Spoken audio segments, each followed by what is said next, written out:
Hello, welcome back to my channel. എന്തൊക്കെയുണ്ട് വിശേഷം? അപ്പോൾ എല്ലാവർക്കും സുഖമാണെന്ന് തോന്നുന്നു. ഞാനിപ്പം കുളിച്ചിങ്ങോട്ട് വന്നിട്ടേ ഉള്ളൂ കേട്ടോ. അതാണ് ഈ ബത്തുകളി ലുക്കിലിരിക്കുന്നത്. അപ്പം ഇന്നത്തെ വീഡിയോ എന്താണെന്ന് വെച്ചാൽ ഒരു വ്ളോഗാണ്. നമ്മൾ ശിവരാത്രി അനുബന്ധിച്ച് നാട്ടിൽ പോകുന്നുണ്ട്. ഒരു ചെറിയൊരു ഡാൻസ് പ്രോഗ്രാമും കാര്യങ്ങളൊക്കെ ഉണ്ട്. അപ്പം അതിൻ്റെ കുറച്ച് ഡീറ്റെയിൽസും കാര്യങ്ങളൊക്കെയാണ് കേട്ടോ ഈ വീഡിയോയിൽ ഞാൻ ഉൾപ്പെടുത്തിയിട്ടുള്ളത്. അപ്പോൾ നമുക്ക് വീഡിയോയിലോട്ട് പോയാലോ. പ്രസ്ത നാട്ടിലോട്ടുള്ള പോക്ക് ഭയങ്കര ഒരു അതിസാഹസികമായിട്ടുള്ളൊരു യാത്രയായിരുന്നു കേട്ടോ. കാര്യം നമ്മൾ 9:15 ട്രെയിനിന് 9:10 എത്തിയത്. പിന്നെ ഫുഡൊക്കെ വാങ്ങിച്ചു ട്രെയിനിൽ നിന്ന് തന്നെ. അതിൽ ഭാഗ്യത്തിന് പാൻട്രി ഉണ്ടായിരുന്നു, അതിൽ നിന്ന് വാങ്ങിച്ചിട്ടാണ് കൊച്ചിന് കൊടുത്ത് ഞാനും കഴിച്ചു കേട്ടോ. അപ്പം നമ്മൾ ട്രാവൽ 13 മണിക്കൂറത്തെ ട്രാവൽ കഴിഞ്ഞിട്ട് നമ്മൾ പട്ടാമ്പിയെത്തിൻ്റെ. അപ്പം ഞങ്ങൾക്ക് ശിവരാത്രിയുടെ അന്നല്ലായിരുന്നു കേട്ടോ, 13-ാം തീയതി 2 ദിവസം മുമ്പായിരുന്നു പ്രോഗ്രാം ഉണ്ടായിരുന്നത്. അപ്പം സിംഗിളായിട്ടും കുഴപ്പമില്ല, ഗ്രൂപ്പാകുമ്പോൾ തിരുവാതിരക്കളിക്ക് നമുക്ക് പോകണ്ടേ. അപ്പോൾ ഒരു 2-3 ഡേയ്സെങ്കിലും പ്രാക്ടീസ് കിട്ടണ്ടേന്ന് വിചാരിച്ച് ഞാൻ ഞായറാഴ്ചയാണ് കേട്ടോ അവിടെ എത്തിയത്. അപ്പം ഇതാണ് നമ്മൾ ഡാൻസ് ക്ലാസ്. അപ്പോൾ ഞായറാഴ്ചയാണ്. എനിക്ക് ആദ്യമായിട്ട് ഞാൻ ഈ ഗ്രൂപ്പിൻ്റെ കൂടെ ഇപ്രാവശ്യത്തെ ഫസ്റ്റ് പ്രാക്ടീസ് ഇതാണ് കേട്ടോ വരുന്നത്. നമ്മൾ കൊപ്പം, അതായത് പട്ടാമ്പിക്ക് അടുത്തുള്ള കൊപ്പം പുന്നൂർ ശിവക്ഷേത്രത്തിലായിരുന്നു കേട്ടോ നമുക്ക് പ്രോഗ്രാം ഉണ്ടായിരുന്നത്. അപ്പം ആകെ മൊത്തം പ്രശ്നമാണ്, കാരണം ആദ്യമായിട്ട് പ്രാക്ടീസ് ചെയ്യുകയല്ലേ. ഇനിയിപ്പോൾ 4 ദിവസമല്ലേ ഉള്ളൂ.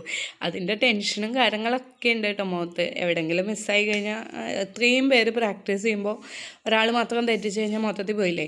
അപ്പം അതിൻ്റെ ഒരു ടെൻഷനൊക്കെ ഉണ്ടായിരുന്നു. ബട്ട് നമുക്ക് ഞായറാഴ്ച ഫൈനൽ പ്രാക്ടീസാണ് കേട്ടോ ഉണ്ടായിരുന്നത്. അത് കഴിഞ്ഞിട്ട് നമ്മൾ കുറച്ച് ദിവസം കളിച്ചു നോക്കി, 2-3 ദിവസം. എന്നാലും അന്നായിരുന്നു മൃദംഗവും വയലിനൊക്കെ വന്നിട്ട് നമ്മൾ പ്രാക്ടീസ് ചെയ്യുന്നത് കേട്ടോ. അപ്പം എൻ്റെ ആദ്യത്തെ പ്രാക്ടീസാണെന്നുള്ളതേ ഉള്ളൂ. ഈ കുട്ടികളൊക്കെ 2 മാസമായിട്ട് ഇതിനു വേണ്ടി കഷ്ടപ്പെടുന്ന പിള്ളേരാണ് കേട്ടോ. അപ്പം നമ്മളത് കഴിഞ്ഞിട്ടും വന്നിട്ട് ഇത്രയൊക്കെ ആയിട്ടും നമുക്ക് കറക്ഷൻ കഴിഞ്ഞിട്ടില്ല കേട്ടോ. അപ്പോൾ മാഷ് അതിൻ്റെ സെൻറ്ററിൽ കയറിയെന്ന് അങ്ങനെയല്ല ഇങ്ങനെയല്ല എന്ന് പറഞ്ഞുകൊണ്ടിരിക്കുക കേട്ടോ. അപ്പം ഇത് തലേ ദിവസമാണ് കേട്ടോ. തലേ ദിവസം മാഷ് വന്നിട്ട്, ഞങ്ങൾ ഭരതനാട്യം കളിക്കുന്ന കുട്ടികളൊക്കെ പുതിയ ഐറ്റംസ് ആയതുകൊണ്ട് വയലിൻ രാമകൃഷ്ണേട്ടനാണ് കേട്ടോ വന്നിട്ടുണ്ടായിരുന്നത്. നമുക്ക് സ്ഥിരമായിട്ട് വായിക്കുന്ന ഏട്ടനാണ്. കുട്ടിക്കാലത്ത് തൊട്ടേ നമ്മളെ നന്നായിട്ട് അറിയാവുന്ന ഏട്ടനാണ് കേട്ടോ.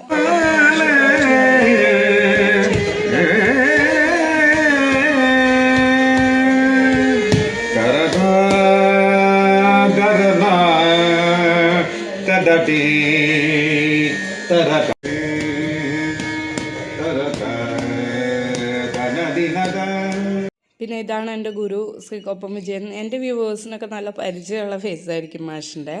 ഇന്ന് 13 കേട്ടോ. 13 ഇന്നാണ് ശിവരാത്രിക്ക് 2 ദിവസം മുമ്പുള്ള ദിവസമാണ്. ഇന്നാണ് കേട്ടോ നമ്മൾ പ്രോഗ്രാം. നൈറ്റ് 9 മണിക്കാണ്. അപ്പം നമ്മൾ അധികം കുട്ടികളെ വന്നിട്ട് മേക്കപ്പ് ഇട്ടിട്ട്, ചെറിയ കുട്ടികളൊക്കെ ഉള്ളതുകൊണ്ടേ അധികം മേക്കപ്പ് ഇട്ടിട്ട് ഒരുപാട് ഇരുത്താറില്ല. കാര്യം എന്താണെന്ന് വെച്ചാൽ അതും വെച്ചുകൊണ്ടിരിക്കണ്ടേ കുറേ നേരം. അപ്പം ചെറിയ കുട്ടികളാകൊണ്ട് സ്കിൻ അലർജി ഒന്നും വരാണ്ടിരിക്കാൻ മാഷ് ആ സമയത്തെ റെഡിയാക്കാറുള്ളൂ കേട്ടോ. അപ്പോൾ ഏകദേശം 9 മണിക്കായിരുന്നു നമുക്ക് ഉണ്ടായിരുന്നത്. പക്ഷേ 9 മണിക്ക് മുമ്പുള്ള പ്രോഗ്രാം ഇതുവരെ സ്റ്റാർട്ട് ചെയ്തിട്ടില്ല എന്നായിരുന്നു കേട്ടോ അവിടുന്ന് വന്ന ഇൻഫർമേഷൻ. അപ്പം നമ്മൾ കുഞ്ഞുമക്കളും ഞാനും ഒക്കെ ആയിട്ട് മേക്കപ്പ് ചെയ്തു തുടങ്ങുകയാണ്. ഇത് നമുക്ക് സ്ഥിരമായിട്ട് മേക്കപ്പ് ചെയ്യണം. മണി ചേലക്കാട് എന്ന് പറഞ്ഞിട്ട് ഒരു സാറുണ്ട്. ആ ചേട്ടൻ്റെ മോനാണ് കേട്ടോ ചെയ്യുന്നത്. ആ ചേട്ടൻ്റെ മോൻ ഫിലിമിലൊക്കെ വർക്ക് ചെയ്യുന്ന മേക്കപ്പ് ആർട്ടിസ്റ്റാണ്. നല്ല ഭംഗിയായിട്ട് വൃത്തിയായിട്ട് ചെയ്തു കേട്ടോ. അപ്പം മണിയേട്ടനാണ് നമുക്ക് സ്ഥിരമായിട്ട് വരാറുള്ളത്. അപ്പം മണിയേട്ടന് പ്രാവശ്യം പ്രോഗ്രാം ഉള്ളതുകൊണ്ട് അപ്പം മോനെ വിട്ടാണ്ട്. മോനും അത്യാവശ്യം നന്നായിട്ട് ചെയ്യുന്നുണ്ട് കേട്ടോ. ഫിനിഷിങ്ങൊക്കെ നല്ല ഭംഗിയായിരുന്നു. പിന്നെ മേക്കപ്പൊക്കെ ചെയ്ത് നമ്മൾ പിള്ളേരെ കാണാൻ ഒരു പ്രത്യേക ഭംഗിയല്ലേ. അപ്പം ഞാനതൊക്കെ മേക്കപ്പ് ചെയ്യുമ്പോഴൊക്കെ കുട്ടികളൊക്കെ എടുക്കാറുണ്ട് കേട്ടോ. അത് പിന്നെ നമുക്ക് കാണുമ്പോൾ ഒരു സന്തോഷമുള്ള കാര്യമല്ലേ. അപ്പം 2-3 പിള്ളേരുടെ മേക്കപ്പൊക്കെ കഴിഞ്ഞതിന് ശേഷം ലാസ്റ്റായിരുന്നു കേട്ടോ ഞാനിട്ടിരുന്നത്. കുട്ടികൾക്ക് വന്നിട്ട് മേക്കപ്പ് ചെയ്യുമ്പോൾ ഒരു സന്തോഷമല്ലേ. അപ്പം അവർ തമാശയൊക്കെ പറഞ്ഞുകൊണ്ട് മാഷ് അവരെ കളിയാക്കിക്കൊണ്ടിരിക്കുക കേട്ടോ. മാഷ് പൊതുവെ വന്നിട്ട് ഈ മേക്കപ്പൊക്കെ ചെയ്യുമ്പോൾ ഞങ്ങൾക്കിട്ട് നല്ല താങ്ങും. അപ്പോൾ ഞങ്ങളതിൻ്റെ എൻജോയ്മെൻറ്റിൽ ഇങ്ങനെ പോവുക കേട്ടോ. ഭരതനാട്യം കുട്ടികളിൽ ഏറ്റവും അവസാനമാണ് കേട്ടോ ഞാനിരുന്നത്. അപ്പോൾ കുട്ടികളൊക്കെ ലൈനപ്പ് ചെയ്യാനും കാര്യങ്ങളൊക്കെ, മാഷ് ഇടയ്ക്ക് വെളിയിലൊക്കെ പോയായിരുന്നു. അപ്പോൾ ആ സമയത്ത് നമ്മളിത് 9 മണിയാകുമ്പോഴേക്കും എല്ലാവരും റെഡിയായി അമ്പലത്തേക്ക് പോകണമല്ലോ. അതുകൊണ്ട് നമുക്ക് കുറച്ച് വർക്കും കാര്യങ്ങളൊക്കെ ഉണ്ടായിരുന്നു. അപ്പം ഇവൻ്റ് കോർഡിനേറ്റും കൂടെ ചെയ്യേണ്ടതുകൊണ്ട് അനൗൺസ്മെൻറ്റും കാര്യങ്ങളൊക്കെ ഞാനായിരുന്നതുകൊണ്ട് അപ്പം അതിൻ്റെ പിന്നാലെയായിരുന്നു. അപ്പം ഏകദേശം ലാസ്റ്റ് ആകുമ്പോഴാട്ടോ ഞാൻ മേക്കപ്പിന് ഇരുന്നത്.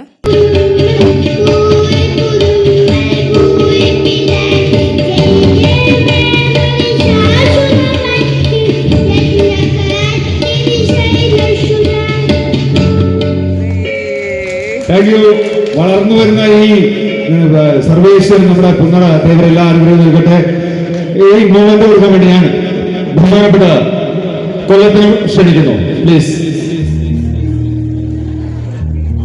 എല്ലാവരും ഒന്ന് നിൽക്കണേ.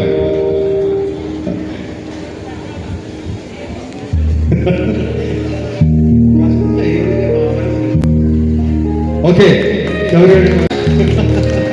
Thank you Sasi.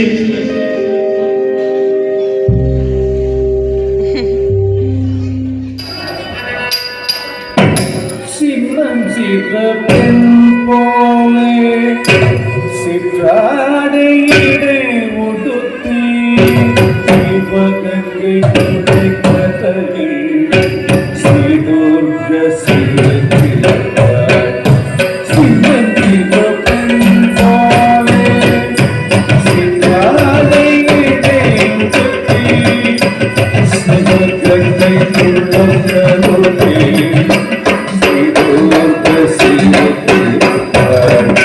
சின்னம் சிவ பெண் போலே சிவாடிடை